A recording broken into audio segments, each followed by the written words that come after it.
Hello, investor and trader. Welcome back to an episode of Live Day Trading Recap. So hopefully you guys have a wonderful Thanksgiving break. I sure did for myself. I went to San Jose to visit my friends and family for an entire week, pretty much vacation. Now I came back. I live in Southern California, so just regular back to trading now, back to my normal schedule for now, unless more things comes up, heading towards the end of the year like Christmas and New Year. I probably travel again, so therefore no trading again. That's why you haven't seen me made a video for the past week almost, right? Because I was away from the traveling, away from trading. Sorry, away from trading. But now back to schedule.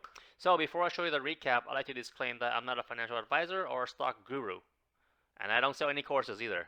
I'm just a random guy on YouTube that likes to trade stocks. And one of my favorite strategy is catching this falling knife. So I'm going to show you guys how I catch this knife. So when the market opened, I was watching Facebook, but notice something here off of Facebook for the past 15 minutes. Remember, this is California time, not New York time. New York time is down here. California time is right here. So notice for the past 15 minutes, it's just going sideways. So I did not make a trade for Facebook because I don't know what Facebook's gonna do.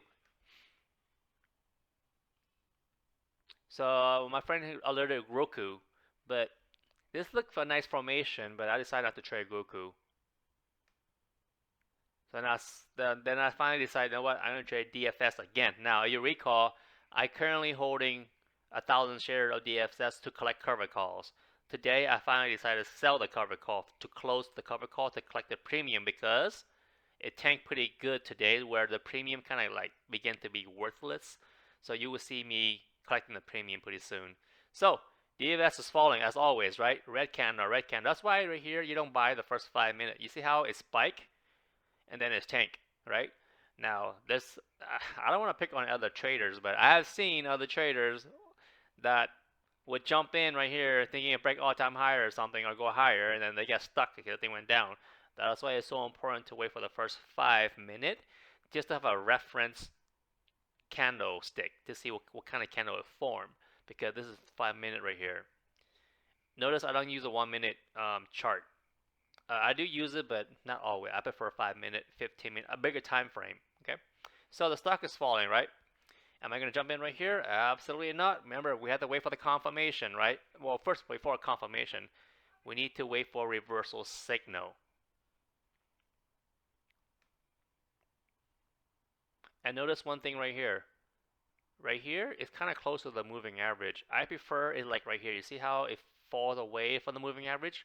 Those are the best setup because it's gonna eventually snap back up, just like a moving average. Act like a magnet. Over time, when the stock falls like this, it'll snap right back up to the moving average. That's the whole idea of catching a falling knife.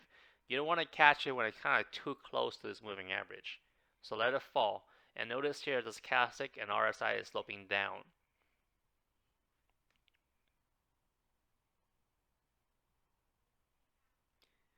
See, this is why it's good to be very patient because you notice here, it want to pop, right? But then if you jump in, next thing it go back down.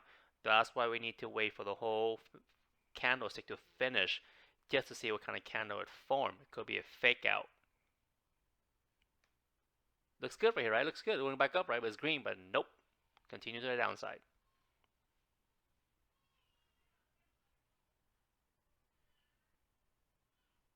So at this point, it gets very, very attractive. Originally, I thought I would hold right here because the previous support from yesterday, but it breaks below, so it's okay. But notice there's a stochastic right here, it's kind of sloping, or at least it's no longer a down slope, and now it's kind of like bending. You see that bending right there? That's what I'm looking for. RSI, same thing, low RSI, but that doesn't mean jump in. I need to wait for the confirmation. So I decided not to jump in yet, although it looked very attractive.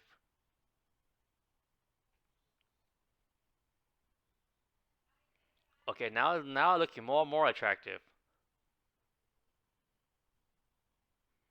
But I'm still waiting, waiting. Notice it's already been almost an hour already since the market opens, and I'm still waiting. You have to be very patient when you catch a falling knife. You don't want to catch it here, here, and here because it's still falling, or be in one of those bull traps. And I'll explain some of that in a little bit if we have time. So I'm waiting for that reversal signal. Meanwhile, just waiting looking at other stock AMD and stuff like that, while waiting for DFS. Now I really want to trade DFS, as you can see. 8 o'clock. Now, finally, I decide, okay, I think this is a reversal right here. It looks very attractive now. So I decided to jump in. Right there. Oh, can you see that? Go back, go back, go back. So I finally decided to jump in DFS.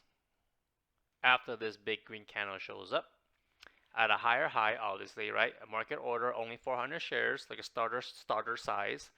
Not go all in on one time. You need to average. You can add more as how your strategy works. As for me, I don't need to average because this is the bottom, as you can see. Now right here, I didn't want to sell because it didn't hit my price target. My price target is up here, so I decided to wait.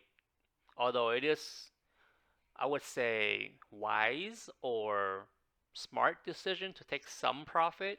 It just depends how big of a size you have, you feel comfortable or not. For me, 400 shares is not a lot, so I'm very comfortable holding it. And on top of that, notice right here, buy to close. So I collected almost $1,000 for the premium. The $120 call is far away from 103, right? 113.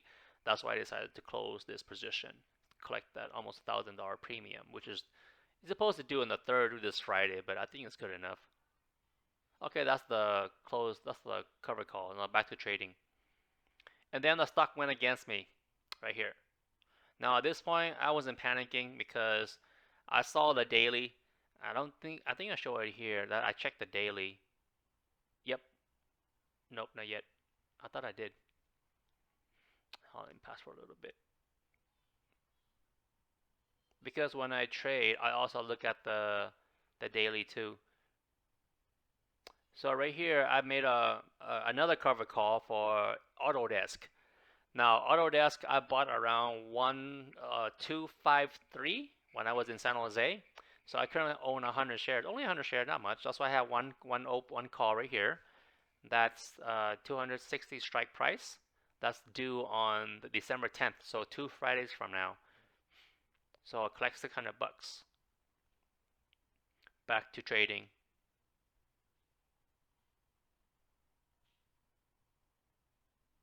Oh, so it didn't show that.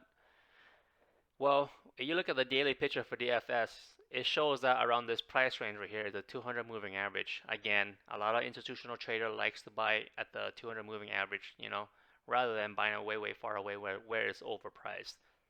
So that's why right here I wasn't afraid, or a fake out, in other words, just because it looks pretty scary right here, but it's really not. It's still going up. And still notice I haven't sold it yet. Again, it's the same price here, right? I'm waiting for my target.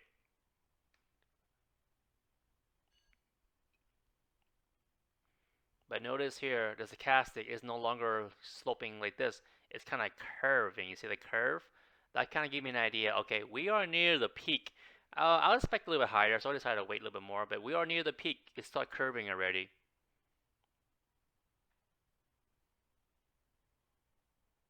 Then this when I draw the Fibonacci retracement, just to see an idea. Because we at the 30, 36, 38 right here.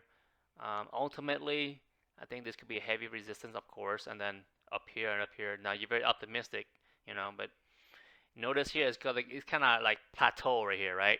So I know, okay, it's gonna pull back eventually pretty soon because it's getting kind of kind of going too high already.